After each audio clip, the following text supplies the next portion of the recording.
Hey everybody, welcome to the last test.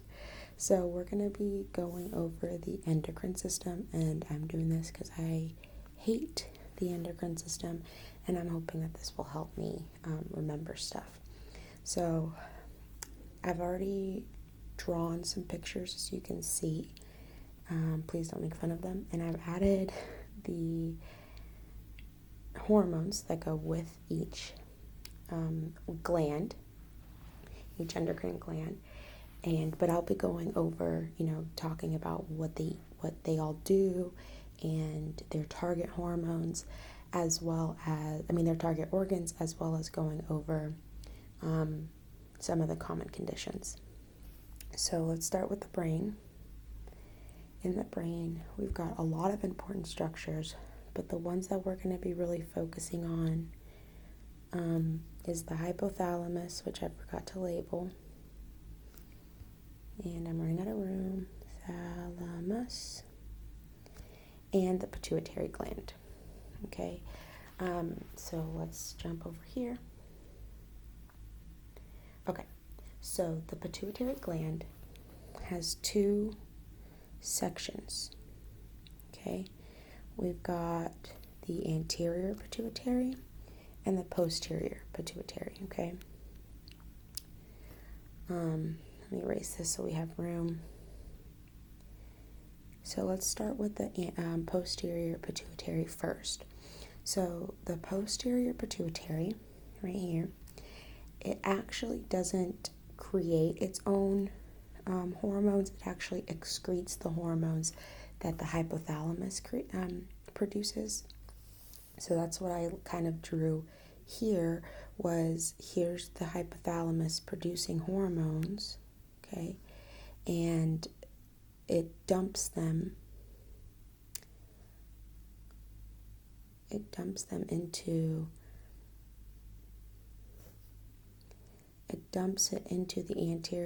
the posterior pituitary, okay, and then the posterior pituitary excretes it as needed, okay, and that's also regulated by the hypothalamus and the body's needs.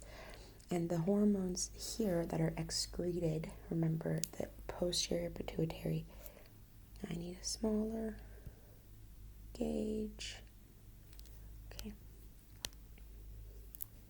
Oops. The posterior pituitary excretes. It does not produce hormone. And those are oxytocin, prolactin, and TSH. So, oxytocin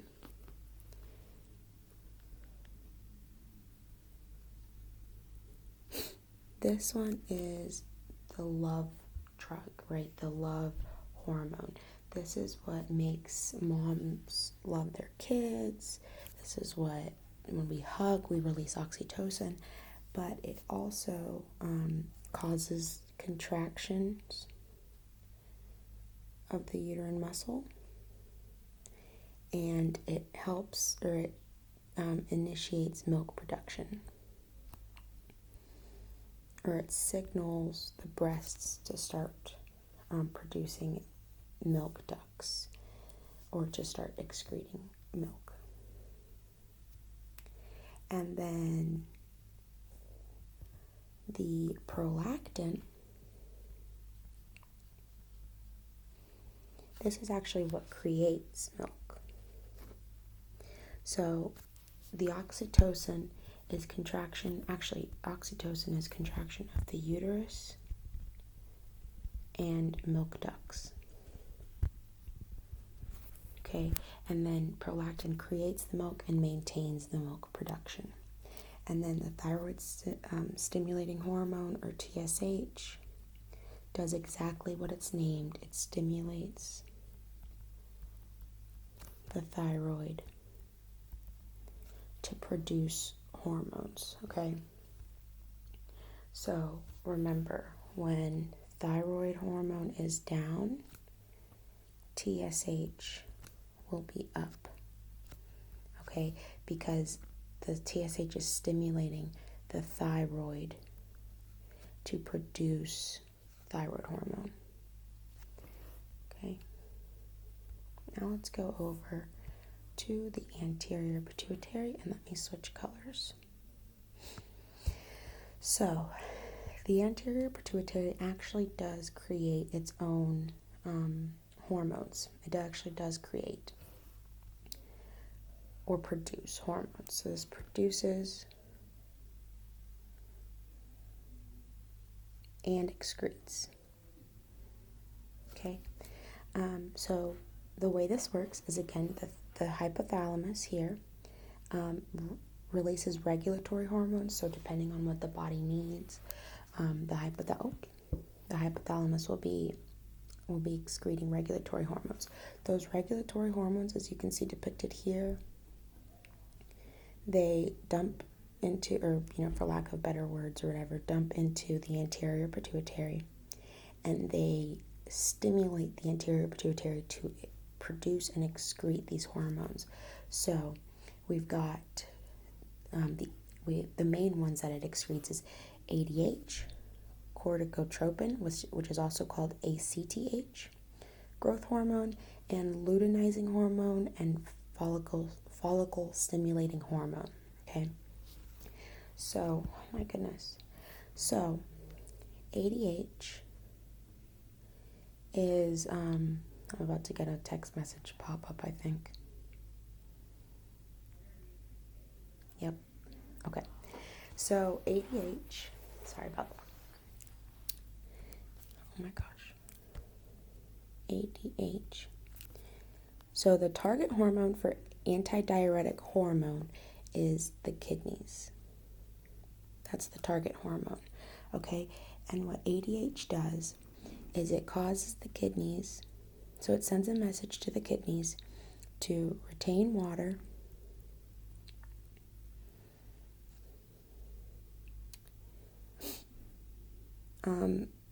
and in combination with aldosterone, it maintains blood pressure. So I don't know if y'all remember the renin-angiotensin-aldosterone system, which is the kidney. The kidneys are the ones that really spearhead that one. If the blood pressure is low, so think about it this way: when blood pressure is low, right?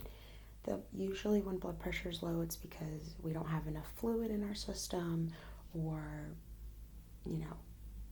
anyway, blood pressure is low, we're not perfusing, we're losing fluid, we've got trauma, dehydration, that kind of thing. So we're losing perfusion to the kidneys. So the anterior pituitary puts out or excretes ADH, anti-diuretic hormone. Remember, diuretics make you pee, right? Think Lasix, and wow, I'm a heart failure nurse and I just lost the last diuretic. Anyway, Lasix is the big one. Lasix, and alcohol, yeah, that's a diuretic too. Anyway, and coffee. So think diuretics make you pee. Antidiuretic will make you retain water. Helping you retain water makes your blood pressure go up because your volume status is going up. And then in combination with aldosterone, which is part of the renin-angiotensin-aldosterone system, it helps maintain the blood pressure. So the ADH is very important. It's also called vasopressin. If you're a critical care nurse, vasopressin helps maintain blood pressure, right? So then we've got ACTH, and the target organ for ACTH is the adrenal glands. Okay, and so what ACTH does is it controls the production and secretion of hormones by the adrenal cortex. So it controls production of adrenal hormones. Okay, so without ACTH, the adrenal glands don't act, right? So without corticotropin, and remember the adrenal glands, and we'll talk about it when we get to the kidneys and the adrenal glands, but the adrenal glands secrete what? Mostly corticosteroid. So corticotropin, right? Corticosteroids, corticotropins, they don't act without ACTH. The adrenal glands don't act without ACTH. Growth hormone, it's pretty self-explanatory. It helps us grow. And the target organs are muscle and bone. Okay, so that's what growth hormone does, helps us grow. And then luteinizing hormone and follicle stimulating hormone. So LH and FSH. The target hormone, the target organ for that would be the ovaries if you're a female, and testes if you're a male. And what it does is it controls reproductive function.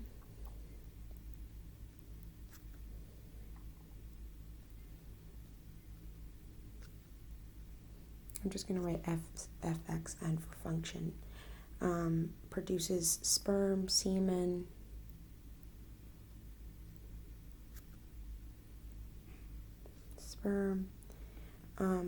controls the menstruation.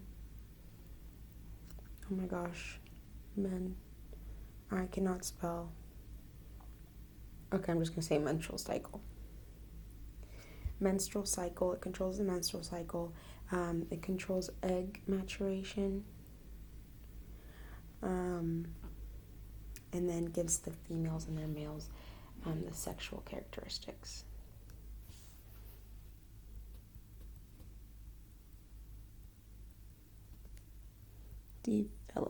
Development of the sex characteristics.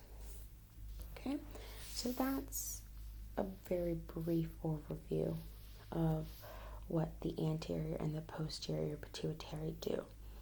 Big key takeaways here is that the posterior pituitary excretes hormones produced by the hypothalamus, and the anterior pituitary produces and excretes hormones, but they're regulated by the hypothalamus. Okay, so the hypothalamus is very important.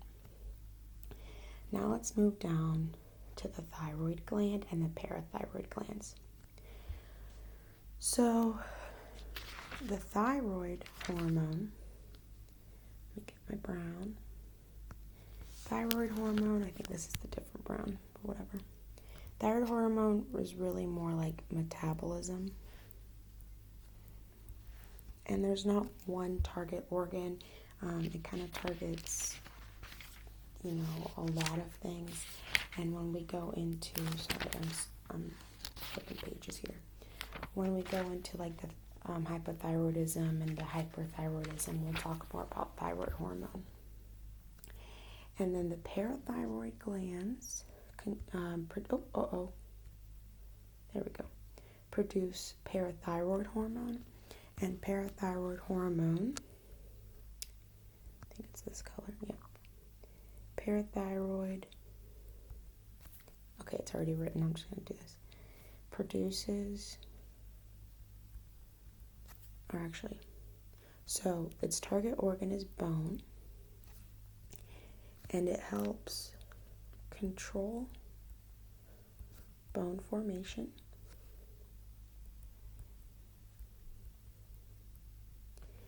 and excretion of calcium and phosphorus. Okay, so the way that I remember parathyroid hormone, and it helps control the bone formation and the excretion of calcium and phosphorus. So actually, it's so stupid, I don't even want to share it, but P for phosphorus, right? P for parathyroid. Phosphorus and calcium are best friends. Calcium controls the bones. That's how I remember it. It's really dumb. P for phosphorus.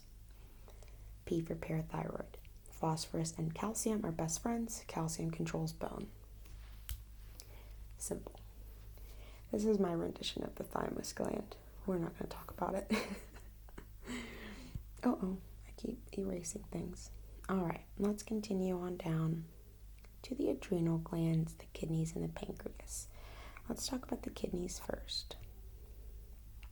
Okay, here I'm going to show you the picture first so you can see my beautiful drawing of the kidneys and the adrenal glands and the pancreas. All right, so kidneys secrete a lot of things. Kidneys are super important in the body. Super important. They do a lot. They help maintain blood pressure. They excrete waste. They help control the salt, the sodium and the water balance in our system.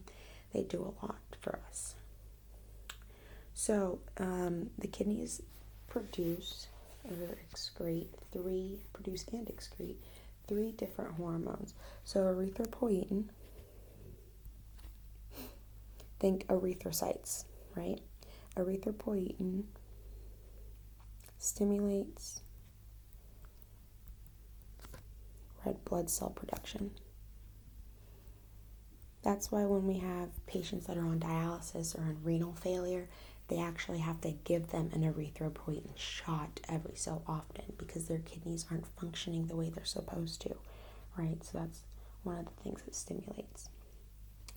And then we already talked about renin and angiotensin, right? With the RAAS system, the renin-angiotensin aldosterone system, and that controls blood pressure. Okay. All right. That was pretty quick and easy. I can do a whole video on the renin-aldosterone system. All right, let's talk about the adrenal glands. I apologize that I did this on an angle for some reason, but we're going to go with it. So, aldosterone.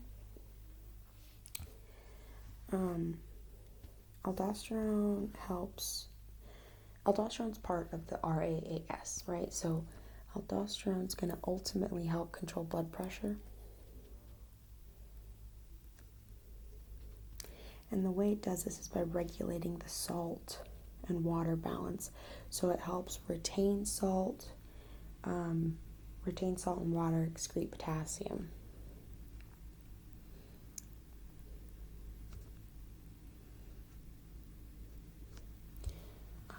So that's how it helps control the blood pressure.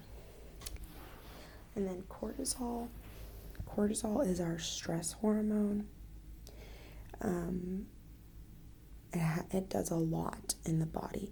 It has anti-inflammatory action, helps maintain blood sugar, blood pressure, muscle strength, and it helps control salt and water balance. So I'll write them down, but there's a lot.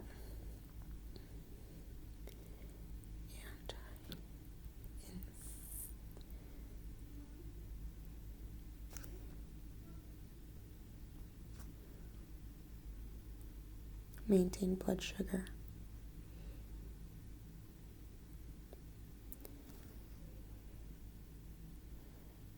Blood pressure. Oh wait, that should have been a comma. Maintain blood sugar, blood pressure, muscle strength. Can't spell. I cannot spell. My goodness. Oh, I spelled it right. Muscle strength and controls water and salt balance, okay? DHEA is called, and I cannot say this, dehydroepiandrosterone, something like that, DHA. So this has an effect, and effects I'm writing as FX on bone, muscle, not muscle, bone, mood, and immune system. Okay, and then epinephrine and norepinephrine stimulates. These are our fight or flight hormones, right? It is adrenaline and then no adrenaline, right? Epi is the adrenaline, so it's going to make your blood pressure go up. It's going to make your heart rate go up. It's going to make your breathing faster. It's going to stimulate your nervous system to get into that fight or flight mode. And then norepinephrine kind of puts everything back. Decreases heart rate, decreases your breathing, helps kind of stabilize you back. So this is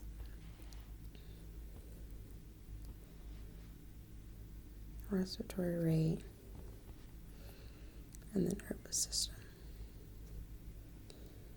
And the way that it stimulates the blood pressure and the heart rate and everything is by control of the blood vessels. So vasodilation and vasoconstriction.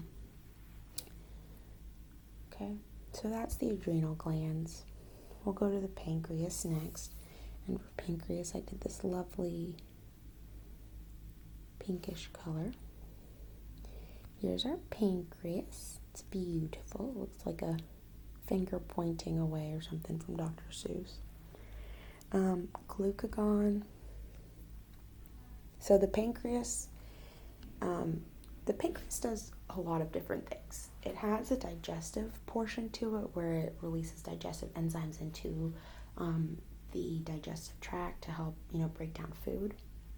But then it also has an endocrine function. And our endocrine function is glucagon and insulin. So it maintains our blood sugar.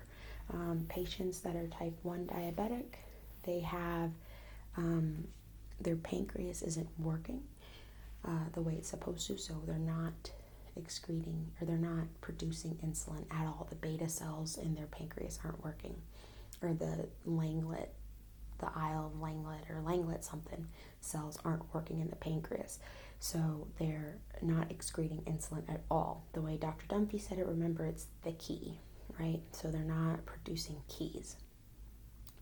Insulin works, and okay, let me stop right there. I'll keep going in a second. And then with our type 2 diabetics, it's usually some kind of autoimmune problem where the pancreas is still working and still producing insulin, but the cells are kind of tired. The locks are worn out, okay? So let's go over the hormones. So glucagon raises the blood sugar level. Okay, glucagon raises the blood glucose in the system. And the way I like to think of it, and this is so stupid, blood sugar is also called glucose, right? So when our glucose is gone, so we don't have any sugar in our system, the pancreas produces glucagon to help raise it. Is that dumb? I hope that doesn't confuse anybody. When our glucose is gone in the system, the pancreas produces glucagon to raise the blood sugar. Okay? And then insulin helps lower blood sugar. Okay? And it also helps the metabolism, process sugar, protein, and fat. So if you remember to patho first week of patho, we talked about cells and stuff like that, and the cell membrane and what permeates it. So I'm going to try to do a quick little cell here. All right, so this is our cell wall.